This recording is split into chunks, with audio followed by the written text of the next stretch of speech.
harvest time is probably one of the most rewarding times on the farm because it's like you're harvesting the fruits of your labor from the whole year. Farming next to a state park, and when our kids were little, we would camp down at the park, and we respect that state park, and it's a really special place in our county. Sustainability to us is to mean to leave this land better than when we found it.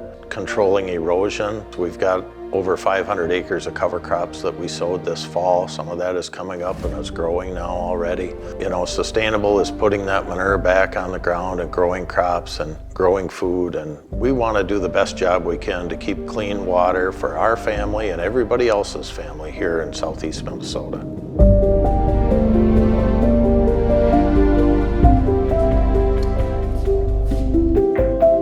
If you don't do things right, you're not going to be here for generations to come. In everyone's interest to treat the soil, the water, the air correctly. Consumers want a good product raised in a good way. We make corrections, modifications, and embrace technology and information to be the best farm we can be.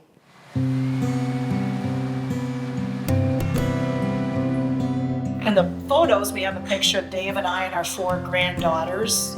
And all of them love to ride in the combine with Grandpa. They're who and what we try to do things absolutely right for, because what we do today impacts the 4 of them and hopefully raise their family in the setting that we did, that we loved and appreciated. What a good chicken.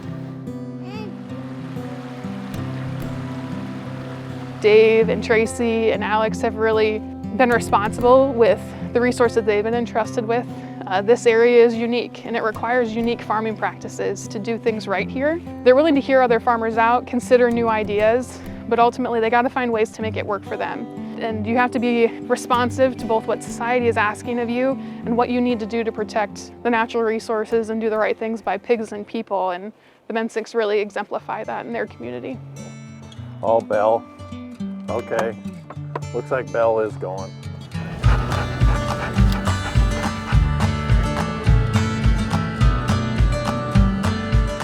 Department of Ag, when they do dye tracing, they bring like a milk truck full of water with dye in it, and then they went to a spring, and this sinkhole came out in a spring that was about a half mile away from here, maybe 3/4 of a mile, and they put little tea bags in the spring and they pick up whatever color dye is coming out of here.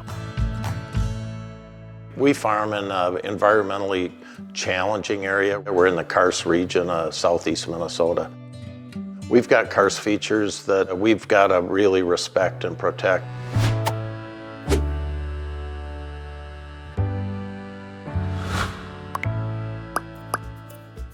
When we apply, whether it be commercial fertilizer or our hog manure around these Karst features, we make sure that we're set back far enough from those. We've got to stay 50 feet away when we're injecting manure from a Karst feature. We do have a 50-foot buffer here, so we stay outside of that buffer when we apply manure. So the sinkhole feeds either to our water table or feeds surface water. We really want to protect any infiltration that goes into here. We don't want any nutrients off our field to end up in here. We put the nutrients, the manure, apply that in agronomic rates under a manure management plan. So we get the right amount of nutrients to grow that corn crop. Our highest yields are always off those fields that have hog manure on them. Then that corn gets fed to the pigs and it goes through that process all again. So we've got a circle that we raise the feed, we raise the pork, and the pork helps us raise better corn. It's critical that we apply the manure of those animals to the crops at a time that the crops are ready to grow.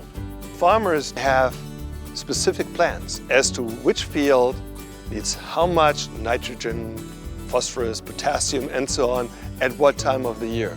And then they plan how much manure is applied to which field at what time. If you don't apply animal manure at agronomic rates, meaning at those times when the plants need it, then those nutrients can become pollutants, or they can become greenhouse gases affecting the climate. Or those very same nutrients can also affect groundwater in the form of nitrates, and that is something we have to really be careful of.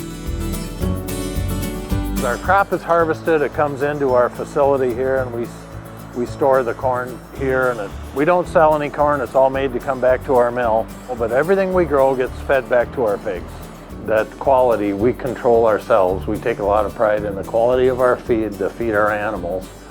And it all starts right here in how to keep that corn in condition for a whole year. We always want to give the pig what he needs. You do what's right for the pig, and the pig will do what's right for you.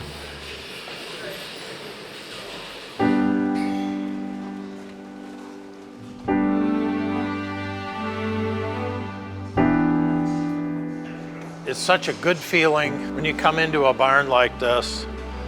Check every animal, walk every pen every day.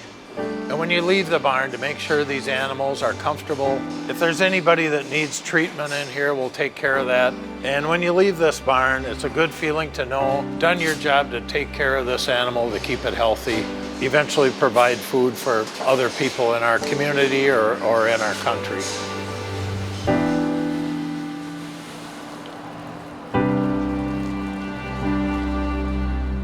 And the end result is here, and we see this water so clean, and this is what we want to preserve. We drink the water, we breathe the air. The soil has been here for thousands of years before us, and hopefully it'll be thousands of years after we're gone, and hopefully will continue to be nutrients, food, and provides for future generations if we and others continue to care for it in the correct way.